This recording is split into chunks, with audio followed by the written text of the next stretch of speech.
Hello everybody, today we're going to be talking about the Derankers in the Halo games. Nobody likes them. They suck. Sorry if you're a D-ranker, but nobody likes you quitting out of games, and you wouldn't either. Anyways, this is what 343 needs to do to make Halo 4 D-ranker free, or about 99.9 D-ranker free, kind of like hand sanitizer. We're just gonna spread some hand sanitizer on the D-rankers and they're just gonna disappear. And here's how they need to do it. So they need to follow in the footsteps of Valve and Dota 2. Now Dota 2 is a MOBA team-based 5v5 game, and it's extremely team-based.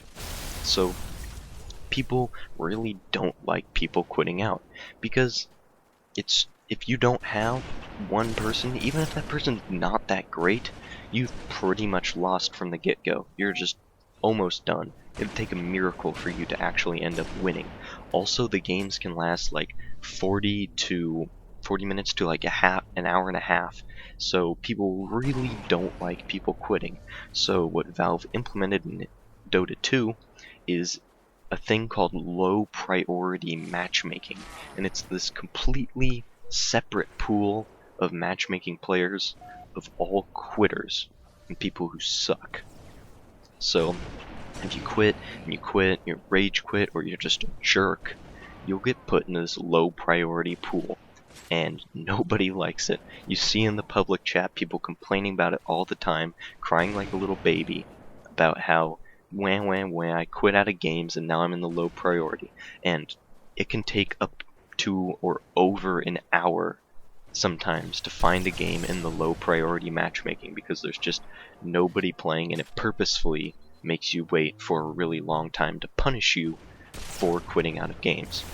And I have evidence, sort of, that this sort of thing happened in Halo 3's matchmaking system, because I did have a friend who deranked a little bit on one of his accounts, and he would always complain about, like, people are quitting out of my game, like 3-4 people all the time, like almost over half my games, like over 2 people just quit out, and it's just stupid. There's D-rankers all over the place.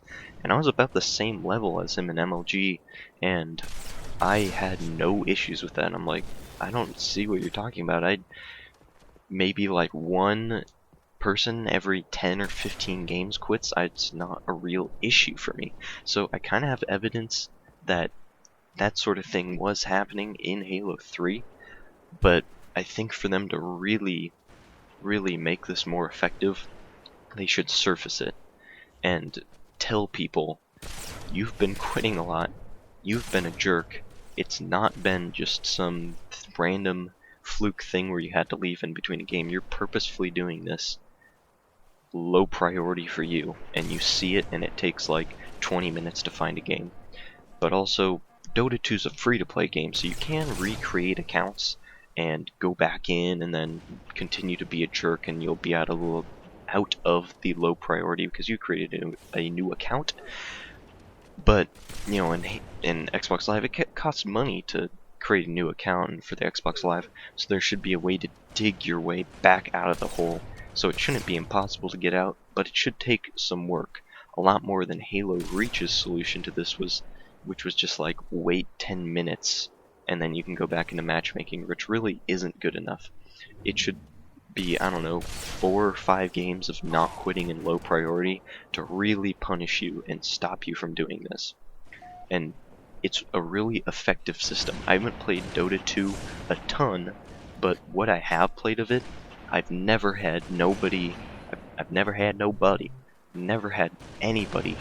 quit out just for being a jerk or rage quitting or whatever, because it really forces you to think about it before you actually leave. You can't just mindlessly leave because there's consequences. Now, it's not to say the system isn't quite perfect, though, because it will stop the people who are just deranking and randomly, quitting out of games so they can play with the noobs and just stomp. But it won't stop the people who recreate accounts. to and do it that way to play with the noobs so they can stomp. I don't really know, I can't think of any solution to that issue, but at least this will stop the people from randomly quitting out of games so that you're not down a man on your team, because that's never a fun thing, especially when you have some sort of rank on the line. But yeah, that's just my idea for this. I don't know if it's the greatest, but it seems to work pretty well in Dota 2. If you guys have any solutions for the D-ranker problem, for maybe the remaking accounts, or any other sort of issue that's been in the past Halo games related to matchmaking or whatever, post those in the comments. But yeah, that's been this video. If you liked the video, you can leave a like, or of course, like I said before, a comment. If you really like the video, you can subscribe because I post new Halo videos every day. Also, this gameplay is me playing snipers. It's high-level snipers. I think I was a 49 at this point, so yeah, high-level snipers, and I hope you enjoyed the video, the gameplay. See you tomorrow. Bye. Haha, oh, you thought the video was over. Well, you were wrong. Actually, I want to say one more thing before this is over. A lot of people have been asking for like Halo Reach stuff, because the past video or whatever I showed Halo 3, and of course this one I showed Halo 3. And the reason there hasn't been Reach is just because I haven't really been playing Reach at all, so this is what I have. If people want to see it, I'll probably pop in Reach and get some footage of that, play some anniversary playlist, maybe some zombies or snipers or something like that. So yeah, be probably expecting that because people have been asking for it. But yeah, anyways, again, thanks. Bye.